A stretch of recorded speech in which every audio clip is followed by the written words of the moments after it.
Buenas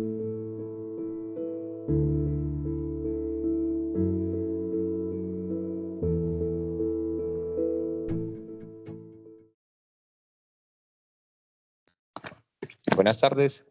Hoy nos corresponde la reunión de la tarde de trauma. Vamos a hablar de hemoderivados en trauma. Con el grupo A.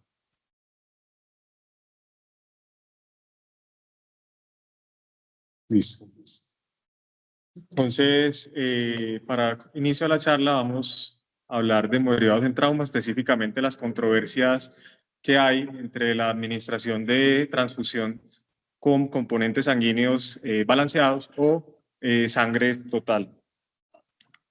Entonces, en el contenido vamos a dar unas generalidades en introducción, unos conceptos sobre reanimación hemostática, seguimiento de los pacientes en transfusión con ensayos viscoelásticos, un poco sobre hemocomponente sangre total. Vamos a hablar un poco más breve sobre los ayudantes en transfusión masiva y unas conclusiones. Entonces, a manera de introducción, la hemorragia exsanguinante constituye cerca pues es la principal causa de muerte prevenible en las primeras 2 a 3 horas en los pacientes que cursan con trauma grave. Y el control de daños o la estrategia de control de daños, en la reanimación control de daños, evita un cuarto de las muertes relacionadas por trauma. Y esa estrategia de control de daños tiene un objetivo, ¿qué decir algo?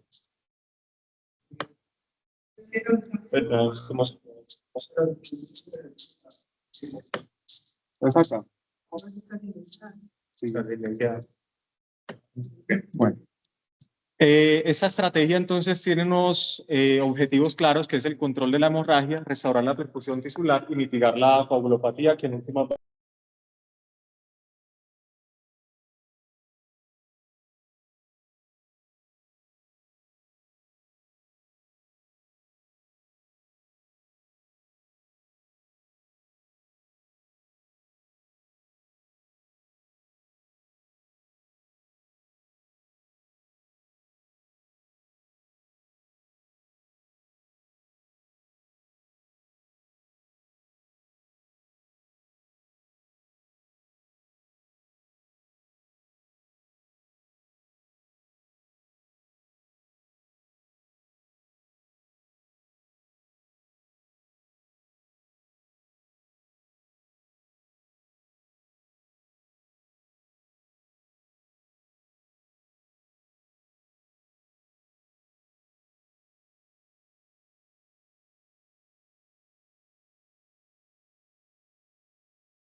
guerra mundial, donde los médicos de la guerra se vieron abocados a utilizar entonces grandes volúmenes de cristaloides para reanimar a los pacientes, y se dieron cuenta cómo esos intentos por reanimar a los pacientes eran infructuosos, sobre todo porque se conseguía una rápida mortalidad dada por la hemodilución. Y se empezó entonces a considerar en ese momento que lo mejor podía ser administrarle a esos pacientes transfusiones masivas. Entonces silenciamos el micrófono.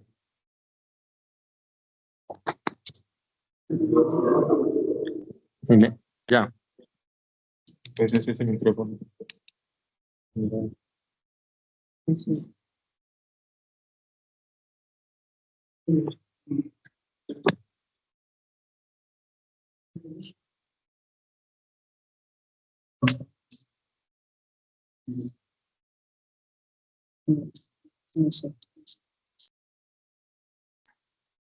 No sabemos qué. Y acá tienes.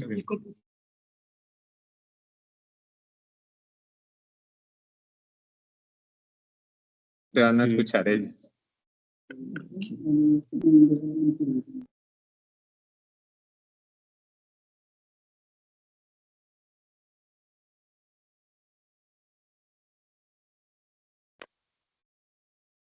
Yo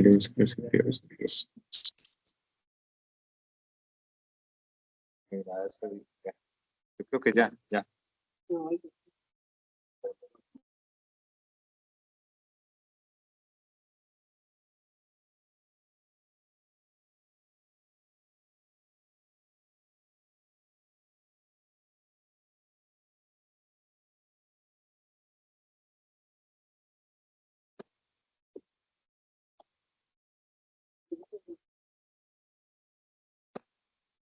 Entonces, en ese primer momento se empezaba a considerar que con esa hemodilución que se tenía ya habría que replantear esa estrategia de reponer el volumen a los pacientes con grandes cantidades de cristaloides y que lo mejor podía ser utilizar la transfusión de sangre completa o sangre entera. Y eso ya siguió como más fundamentado para la Segunda Guerra Mundial y ya para esa fecha ya se contaba con mucha más experiencia y se había dejado de lado como la utilidad pues de los, o el uso del empleo de los cristaloides. Sin embargo, para finales de la década de los 50, en plena guerra de Vietnam, surgió nuevamente como un interés en aplicar grandes volúmenes de cristaloides, que nacía también de la preocupación por todos los aspectos que implicaba tener en cuenta las enfermedades infectocontagiosas que podían desprenderse de la administración de sangre entera o total cuando aún no teníamos técnicas que permitieran cómo hacerlo de manera segura.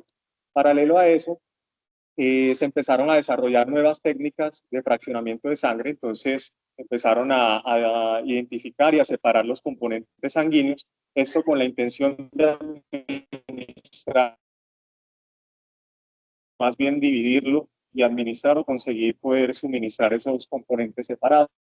Con el advenimiento de la medicina basada en la evidencia, se logró entonces hacer revisiones de manera retrospectiva de todo lo que se había hecho hasta acá y se logró documentar entonces que esa gran cantidad de volúmenes que se aplicaban de cristaloides tenían un efecto deleterio en muchas esferas fisiológicas. Es así como se documentó entonces que eso llevaba a una disminución de la perfusión intestinal, también aumento en la incidencia del síndrome compartimental abdominal, a una disfunción cardiopulmonar y a una disfunción orgánica que finalmente llevaba a la muerte. Más adelante se logró determinar cómo la coagulopatía inducida por trauma también era una importante causa de mortalidad en estos pacientes y ya los conflictos más recientes, sobre todo en Medio Oriente, donde se empezaron a aplicar de pronto esas suministros de hemoderivados en relaciones o en proporciones balanceadas, logró determinar a través de estudios como que se podía lograr una mejor supervivencia, una mayor supervivencia en los pacientes que recibían una proporción más alta de plasma y plaquetas en relación a los glóbulos rojos. Y eso finalmente nos lleva a constituir algo de lo que vamos a hablar más adelante, que es la reanimación control daño. Esta reanimación control daños entonces tiene unos tres pilares fundamentales que los podemos observar como en este diagrama de Venn. Uno de ellos es la hipotensión permisiva, el límite o la racionalización en el uso o la administración de cristaloides y una resucitación balanceada con el uso de hemocomponentes.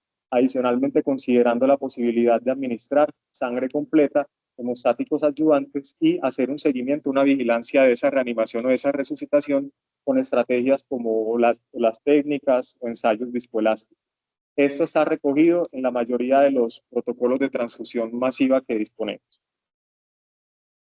La reanimación hemostática entonces va a ser ese pilar de la reanimación control daños y se estima que aproximadamente entre el 1 al 3% de los pacientes que son ingresados a un centro de trauma van a requerir un protocolo de transfusión masiva. Lo que encontramos es que hay varias disyuntivas y varias discrepancias en lo que podemos definir a la hora de identificar cuál es un paciente que necesita o que requiere una transfusión masiva. Pero lo cierto es que hoy en día estamos abocados, o lo que universalmente utilizamos para manejar a estos pacientes es una estrategia de transfusión con hemoderivados balanceada, como lo decía inicialmente, es el ideal. Sin embargo, ¿cuáles son las limitaciones que encontramos?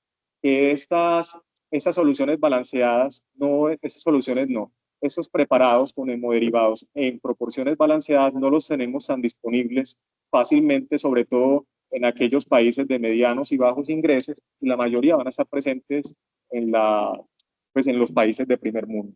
Entonces es ahí donde nace una controversia y nos preguntamos si será que la sangre total, que contiene todo esto que nosotros estamos planteando acá, incluso en una mayor proporción, será, digamos, el fluido ideal o la estrategia ideal versus la que ya hemos conocido. Entonces, unos datos epidemiológicos, la Organización Mundial de la Salud estima que al menos el 61% de los países no tiene suficientes productos sanguíneos y que hay una relación directamente proporcional entre las tasas de donación y la disponibilidad de la sangre.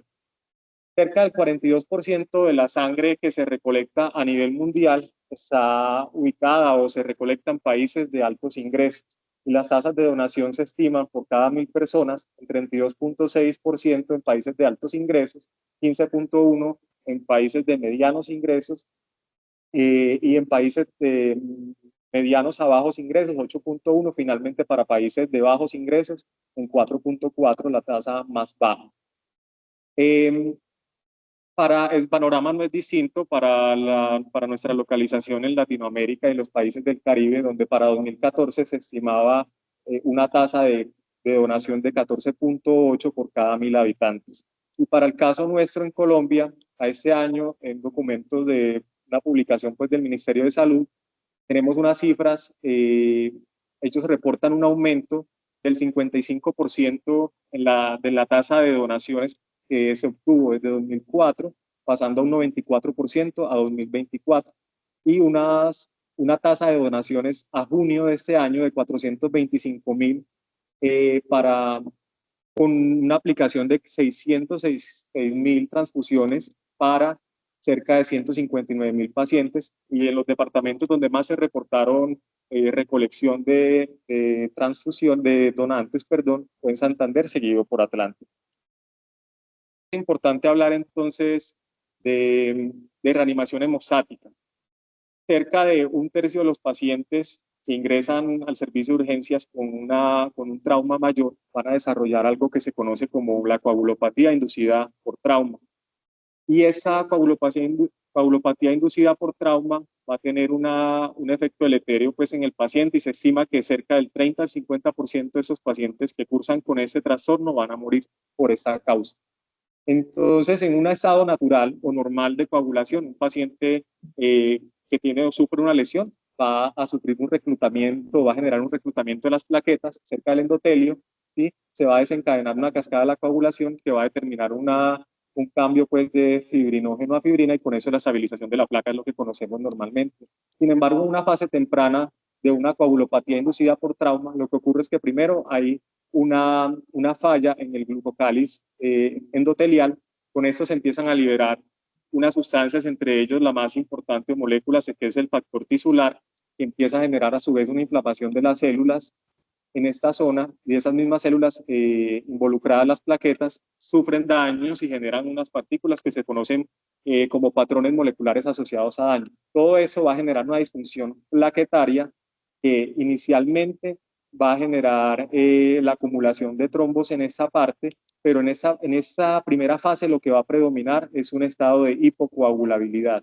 Hacia aquí vamos a tener un espacio mixto, y en un segundo momento lo que va a ocurrir es que esos factores de la coagulación se van a empezar a depletar por, digamos, un efecto contrarregulador dado por proteínas C, por ejemplo, activada, y la plasmina, que van a empezar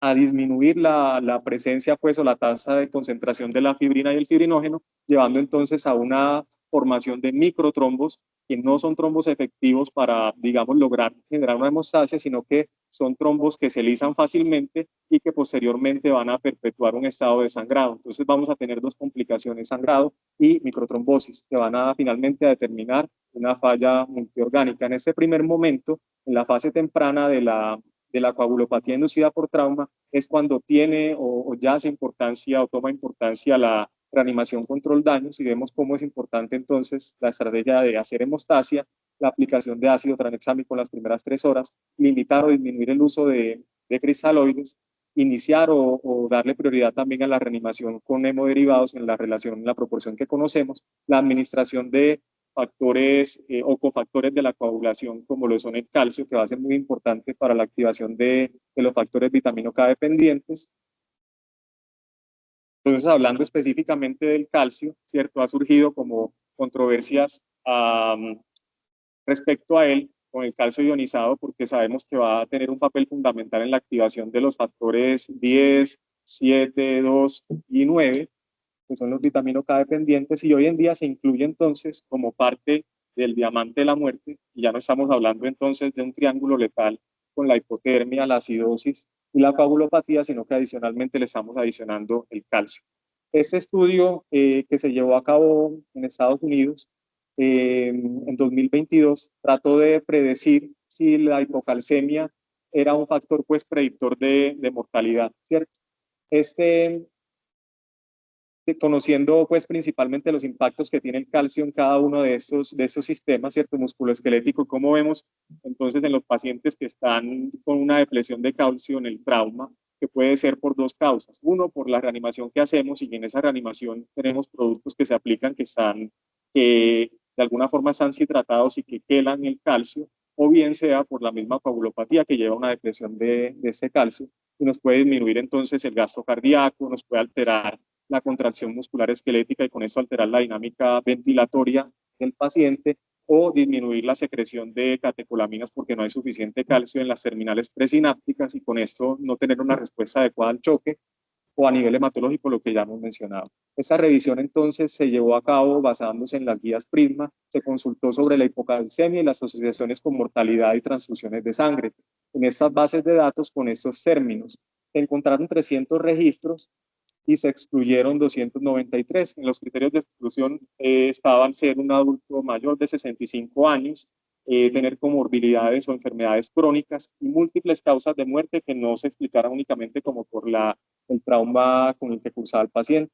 Se encontraron 5 estudios retrospectivos, uno prospectivo y uno combinado. Los 7 entonces mostraron que la hipocalcemia se comporta como un predictor independiente de mortalidad y hay una relación, una clara relación, digamos, directamente o inversamente proporcional a menor concentración de calcio, pues habrá mayor mortalidad. Sin embargo, no se logró demostrar una relación de causalidad, que es como lo que inicialmente el propósito que tenía el estudio. Para eso ellos proponen que se necesitan estudios prospectivos multicéntricos que puedan resolver esta duda. Entonces, ¿qué pacientes se beneficiarán de reanimación hemostática? Y para eso es importante definir qué es una transfusión masiva. El concepto de transfusión masiva lo hemos entendido como aquel paciente que requiere más de 10 unidades de glóbulos rojos en 24 horas. Y durante mucho tiempo, tradicionalmente, esto se ha, digamos, ha sido un tema de controversia, como lo mencionaba inicialmente, porque no hay una manera, digamos, concreta, rápida, de determinar con certeza cuáles son esos pacientes que se van a beneficiar de esa transfusión masiva. Y muchas veces se ve abocado a simplemente utilizar el juicio clínico. Este estudio que se llevó a cabo en Estados Unidos entre 2009 a 2010, incluyó 10 centros de trauma, fue un estudio prospectivo, logró determinar que el juicio clínico de los cirujanos solo tiene una sensibilidad del 65.6% y una especificidad cercana al 64% para predecir esta indicación de transfusión masiva. Hay varias escalas que las vamos a revisar a continuación. Para concluir esa parte, terminar entonces, algo que les mencionaba inicialmente era eso de los ensayos hemostáticos viscoelásticos que nos permiten hacer una revisión de cómo va la reanimación de nuestro paciente. Lo que tradicionalmente hemos hecho es medir este tipo de elementos como el INR que se desprende del tiempo de protrombina, el TTP, el firinógeno y las plaquetas para guiar la reanimación. Sin embargo, estos tienen un tiempo mayor para mostrarnos, o se toma un poco más de tiempo para mostrarnos su alteración, lo cual puede incurrir en que nosotros como cirujanos o la persona que esté guiando la reanimación, pues no logre actuar a tiempo, intervenir en el proceso que esté alterado.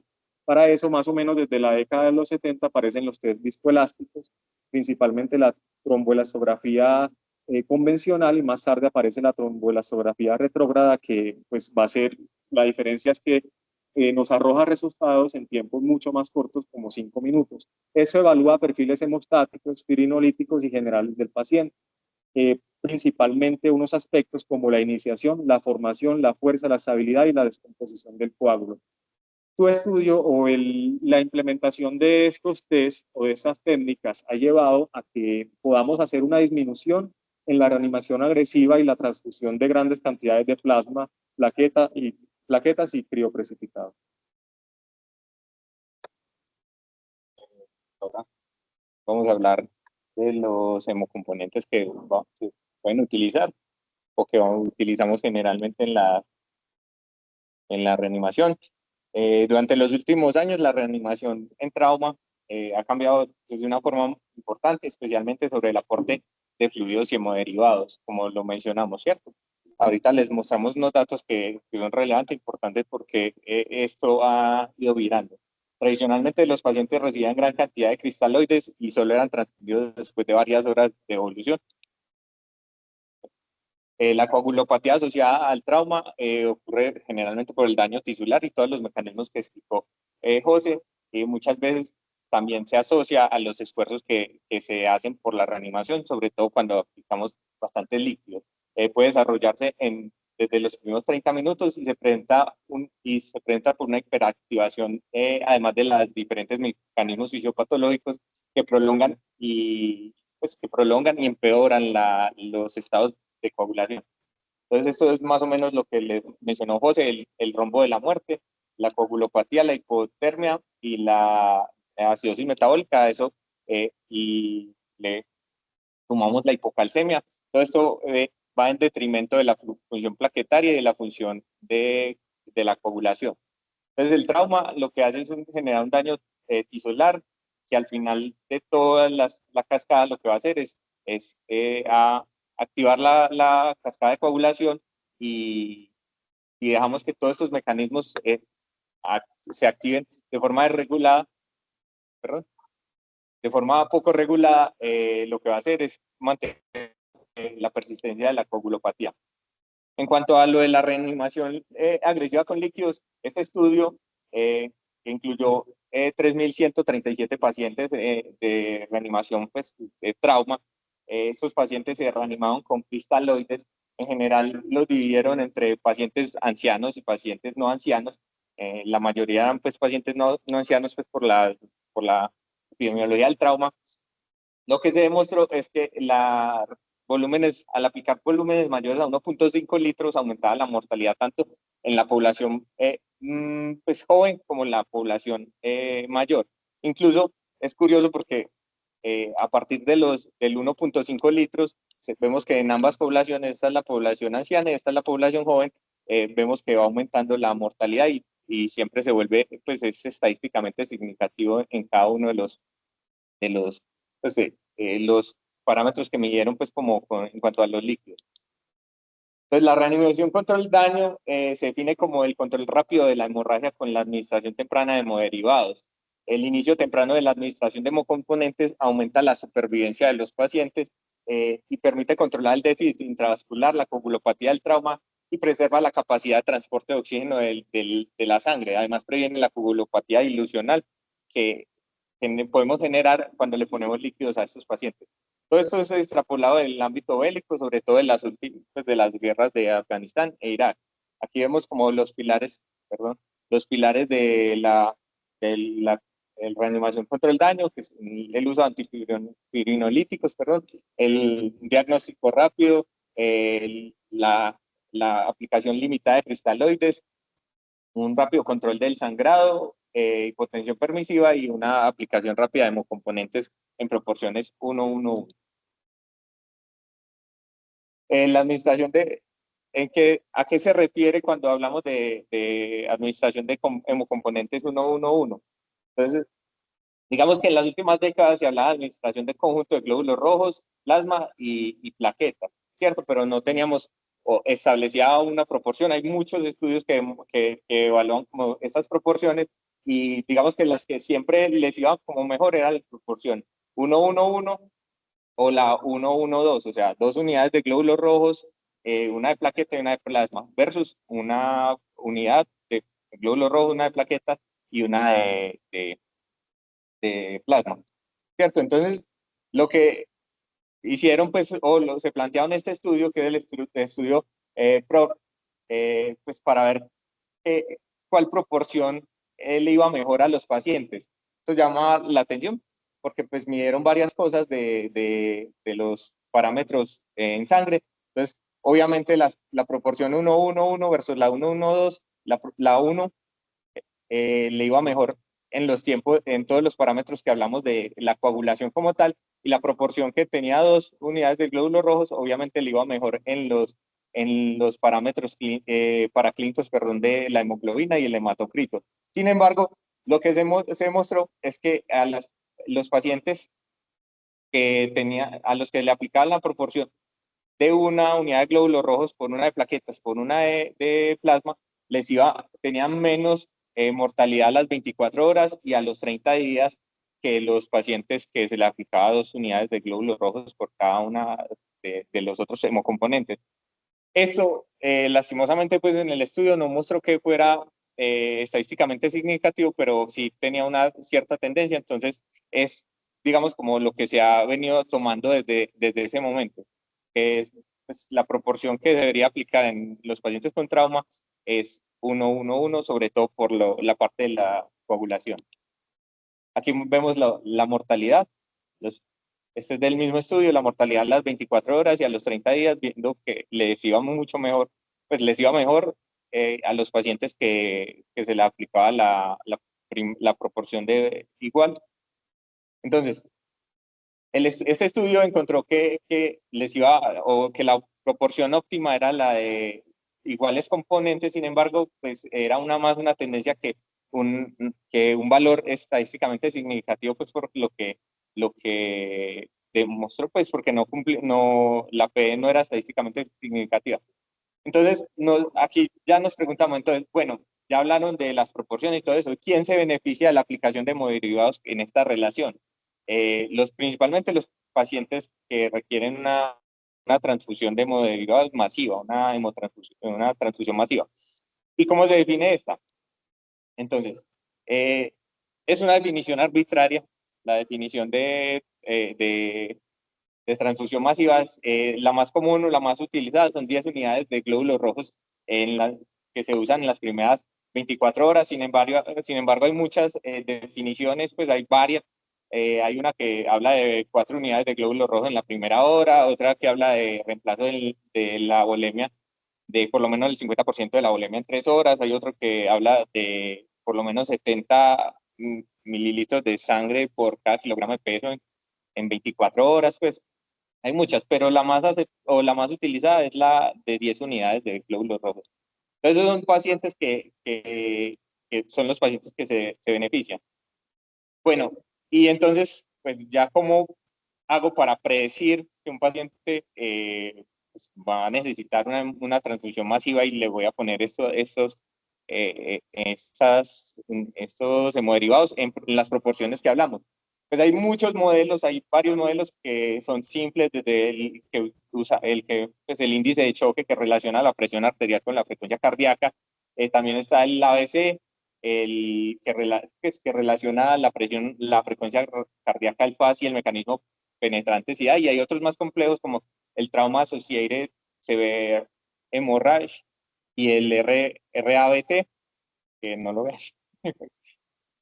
Estos en general, todos nos sirven pues como para predecir qué pacientes van a tener un requerimiento de una transfusión masiva. Hay algunos que son mucho más eficientes que otros. José mencionó ahora el juicio clínico. El juicio clínico hablan de que tiene un área bajo la curva de aproximadamente 0.62. Sin embargo, pues los otros escalas tienen un mejor rendimiento. Incluso aquí vemos que usándolo pues como con los parámetros que hablan, tiene el índice de choque, tiene una sensibilidad de aproximadamente 71% y una especificidad del 80%.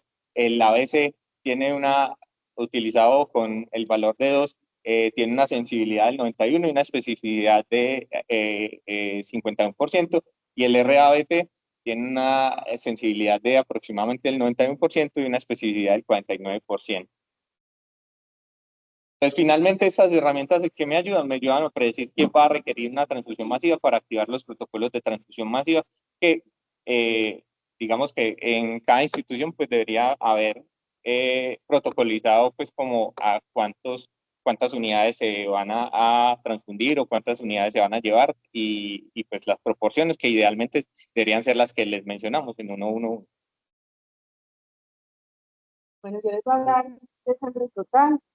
Realizamos la sangre total empezó su uso amplio desde la Primera Guerra Mundial, está en entornos militares, tiene numerosas ventajas prácticas sobre la terapia de hemocomponentes, principalmente porque la proporción de sus componentes celulares y factores de coagulación son similares al fisiológico.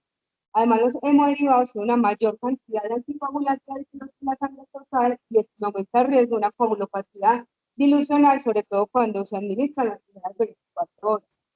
Lo más importante cuando uno aplica la sangre total, las utilidades que los glóbulos rojos del donante sean compatibles con los anticuerpos anti-A o anti-B preformados del receptor, para así evitar acciones hemolíticas agudas o, como se conoce, un desajuste mayor.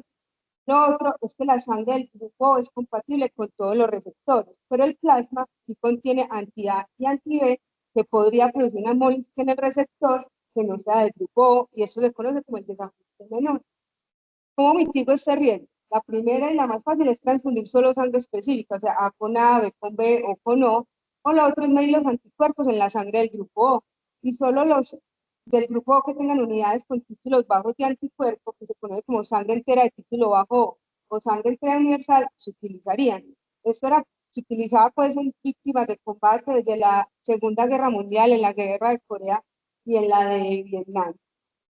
Entonces sabemos que los hemocomponentes, como lo hemos dicho, se utiliza una proporción 1-1-1, y eso produce una mezcla diluida. Es decir, va a ser una concentración de hematocrito del 29%, plaquetas más o menos de 90.000, y factores de coagulación diluidos más o menos en un 62% de las presentaciones plasmáticas, debido como a los aditivos que se le aplican.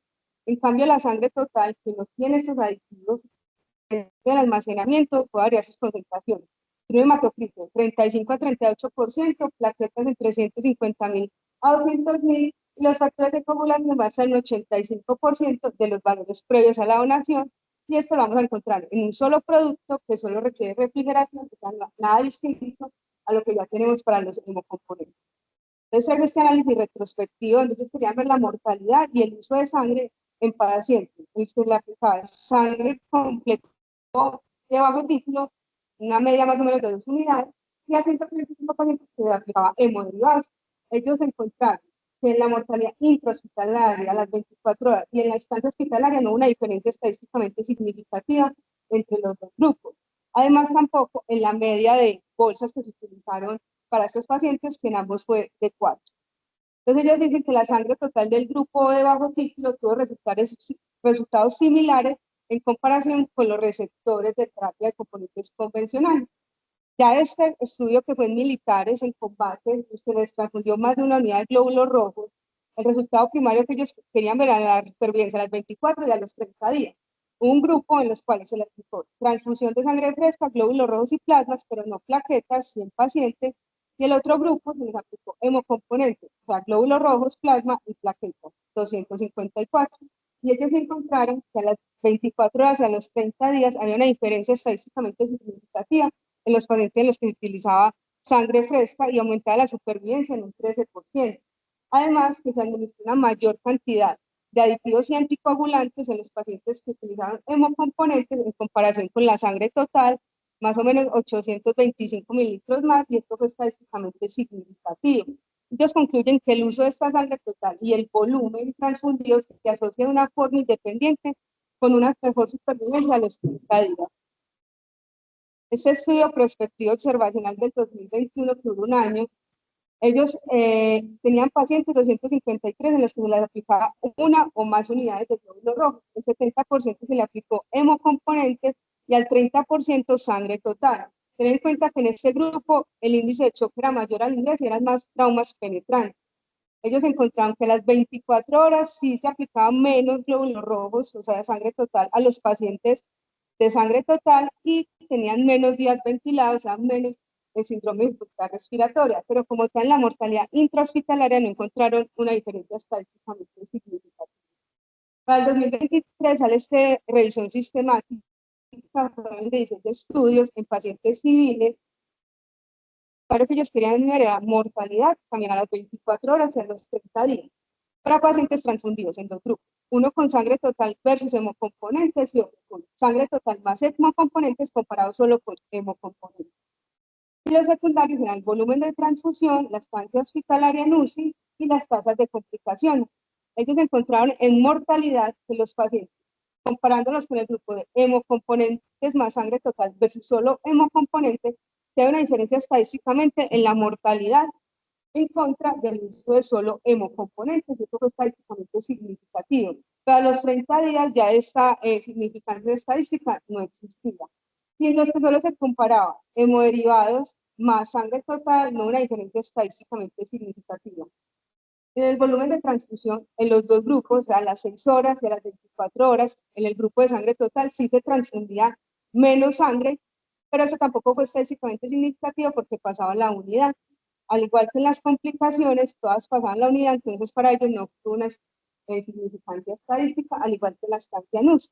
La conclusión de ellos es que la mortalidad a las 24 horas para pacientes civiles con un trauma transfundidos con sangre total más hemocomponentes versus solamente componentes sanguíneos, mejoraba las 24 horas, pero no la mortalidad a los 30 días.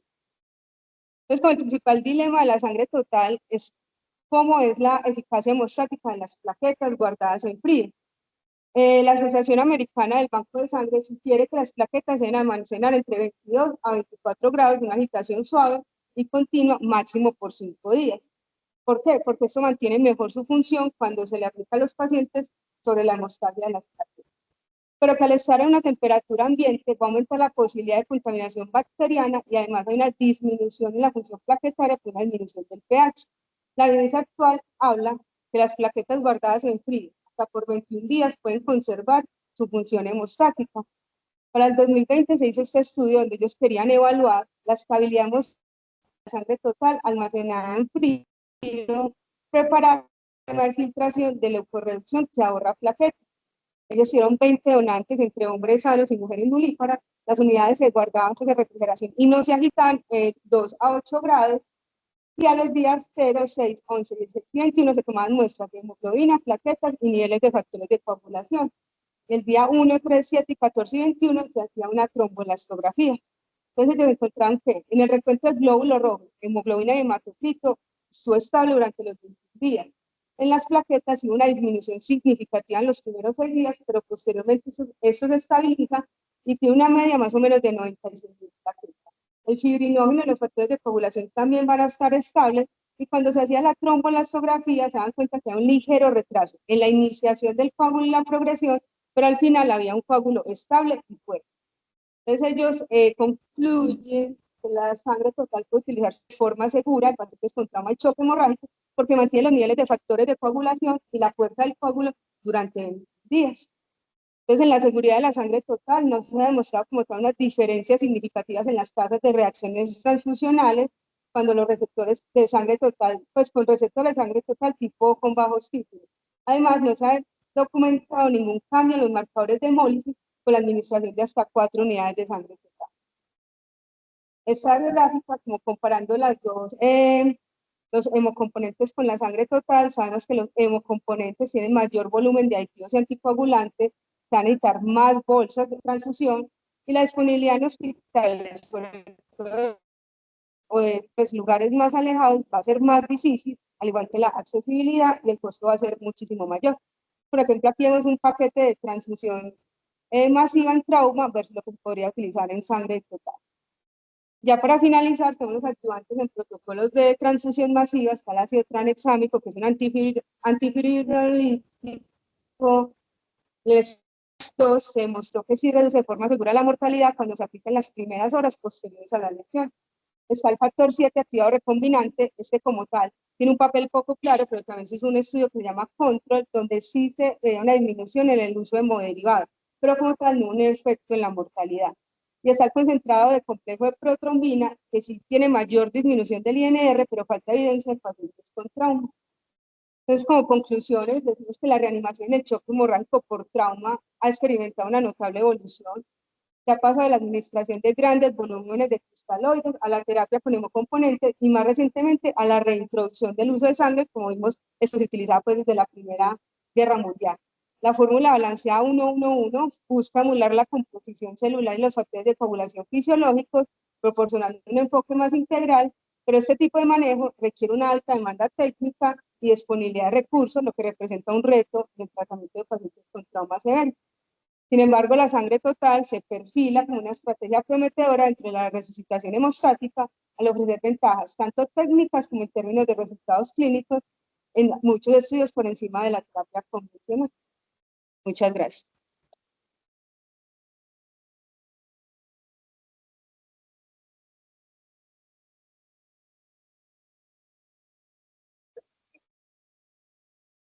lo llevaron bien. Hay varias precisiones con respecto a los artículos en el prompt y el prompt, y realmente no se encontró diferencia en el 112 y 111.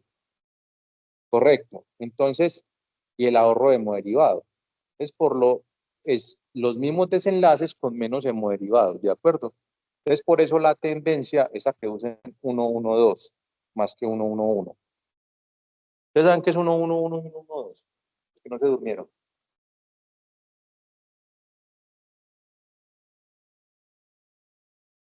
Vale, entendí. Pero explicarle, Carolina, es una unidad de glóbulos rojos, una unidad de plasma, una unidad de plaquetas. A veces. La propuesta que está haciendo Holcomb ahora es empezar a reanimar con plasma más que con esto. Que la lanzó ahorita, que está trabajando en eso. O sea, él dice que les va mucho mejor cuando uno empieza a reanimar con plasma. Sin embargo, era lo otro. Bueno, entonces lo que otro que hay que aclarar es, una cosa es sangre total, otra cosa es sangre fresca total y otra cosa es sangre reconstituida.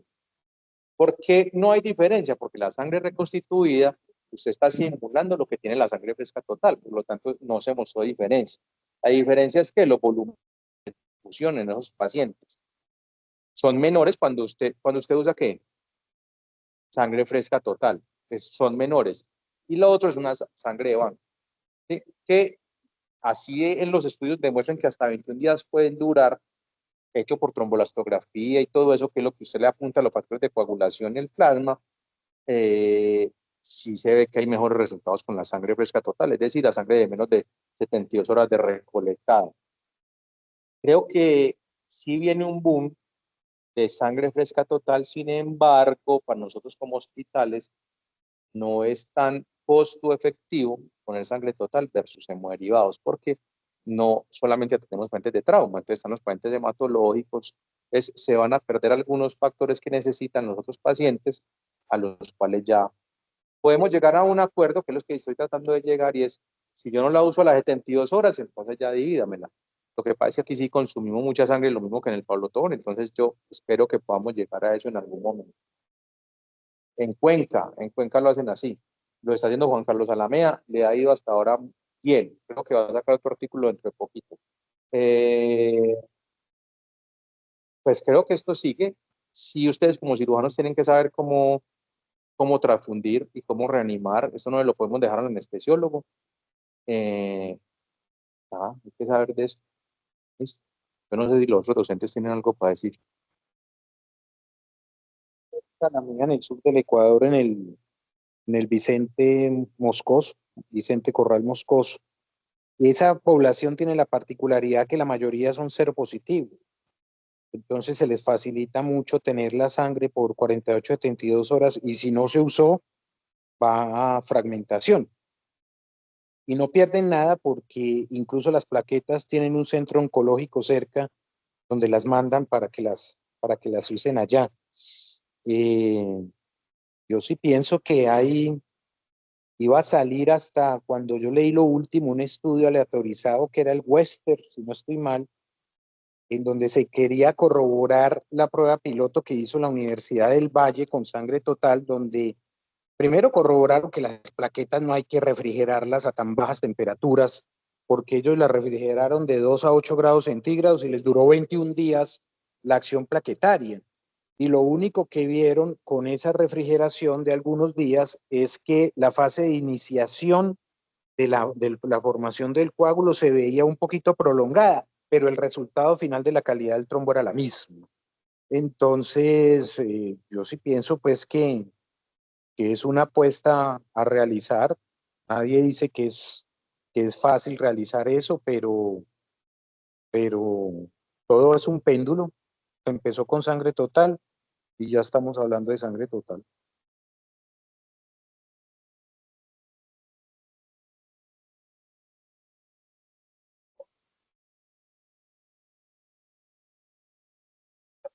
Como te digo, uno usa lo que tiene con la evidencia que tiene actualmente. Pero no se te ahorra mucha plata. Yo me acuerdo que aquí llegaban heridas, me mandaban a toda la cuarta brigada a donar sangre y eso era lo que ponían poco por ahí.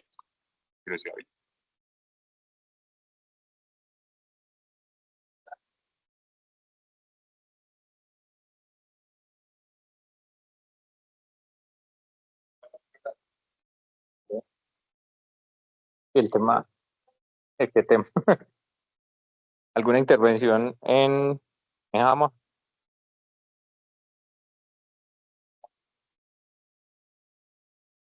Las trombosis. Y falso. Sí, solamente todo. Listo.